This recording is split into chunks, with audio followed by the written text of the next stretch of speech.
Bonjour et bienvenue sur la chaîne Audrey Marie-Ève. Aujourd'hui, nous allons parler de Métatron.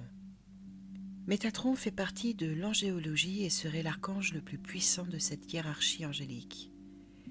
Il serait le binôme de l'univers et en ce sens, celui qui peut, dans notre matière, nous secourir également.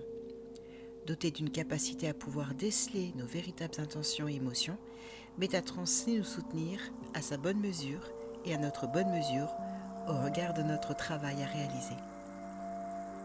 Voyons plus en détail en entrant dans l'histoire et ce que signifie cette vibration. Selon l'étymologie, Métatron veut dire Métatronos, qui signifie l'assistant du trône, ce qui confère à Métatron le rôle de médiateur entre le divin et l'humain. Mais comment un archange peut autant comprendre les aspects humains et terrestres ? Selon la légende, ou plus exactement les écrits du 3e livre d'Enoch, Métatron ou Matatron aurait été le patriarche Enoch. Enoch est connu pour être l'arrière-grand-père de Noé et serait la 7e génération d'Adam. Il a été connu comme étant un homme droit et juste, en connexion avec le divin. Enoch serait à l'origine du livre d'Enoch. Ce dernier a été exclu de la Bible, considérant tous les textes comme faux et étant attribué à un auteur ne l'ayant jamais écrit, un texte pseudipigraphe. Ce rejet était aussi expliqué car à l'intérieur même de ce livre, il y avait des écrits qui étaient davantage plus liés à l'Apocalypse. Dans le livre d'Enoch, on évoque la naissance de géants issus de relations entre les anges et les femmes. Les enfants, donc les géants, auraient en grandissant décidé de se rebeller en dévorant les hommes. Également, certains noms d'anges évoqués dans le livre d'Enoch ne sont mentionnés nulle part ailleurs, ce qui a donc poussé l'Église à mettre à l'écart ce texte pour des raisons doctrinales. Par ailleurs, les Juifs, avant Jésus-Christ, rejettent aussi les idées de ce livre. Seule la généalogie d'Enoch se trouve dans la Genèse, chapitre 5, versets 18 à 24. Le livre d'Enoch est largement débattu faute de son écrit tardif, plusieurs siècles après l'écriture de l'Ancien Testament, ce qui fut le cas de nombreux ouvrages pourtant. Vous pouvez vous procurer ce livre et vous laisser happer par votre résonance intérieure. Mais revenons à Métatron. Si vous le constatez, il se termine par le son « on ». Si nous observons, seuls 2 archanges ont cette terminaison, Métatron et Sandalphon.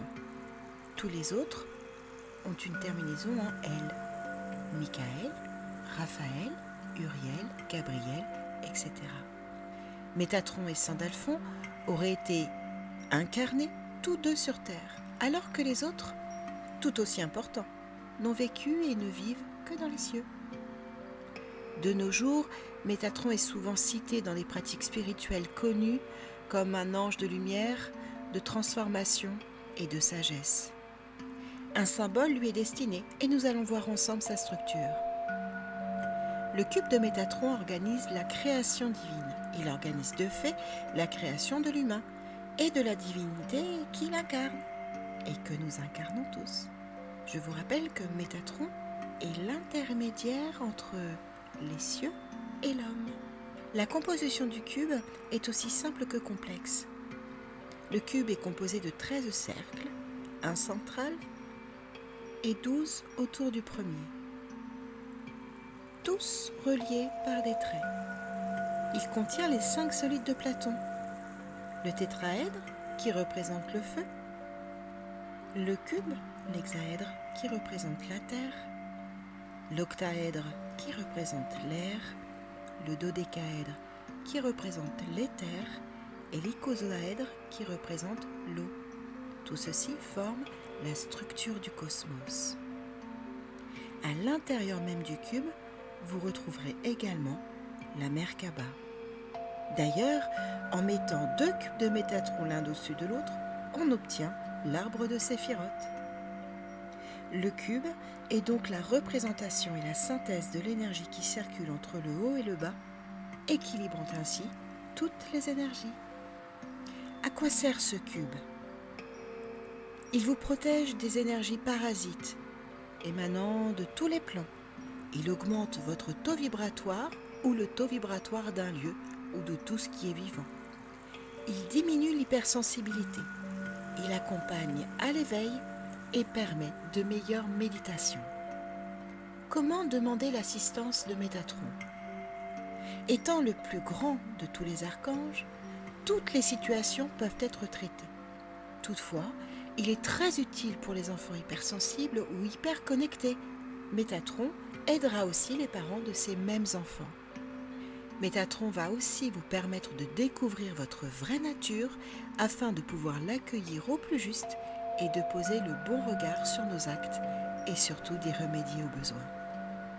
Il nous aide à trouver l'équilibre et à trouver aussi la possibilité d'établir des priorités. Il nous protège de tout parasite, mais surtout nous protège de nous-mêmes car très souvent nous sommes notre propre gros parasite. Métatron favoriserait la réparation émotionnelle et accompagnerait à notre guérison au sens large du terme. Comment lui demander de l'aide ? Eh bien, tout simplement par le cœur. Il n'y a pas besoin de prière toute faite. Seule compte la vôtre, celle qui émane de votre cœur. Mais attention, Métatron saura quelle est votre véritable demande, la véritable nature de votre demande. Les pierres qui sont associées à Métatron sont la tourmaline, melon d'eau ou pastèque, la sélénite, le cristal de roche chargé en ce sens et le cristal lémurien. N'hésitez pas à vous abonner à la chaîne pour suivre les prochaines vidéos et surtout un grand merci de votre écoute et un grand merci à Métatron de m'avoir accompagné. À bientôt!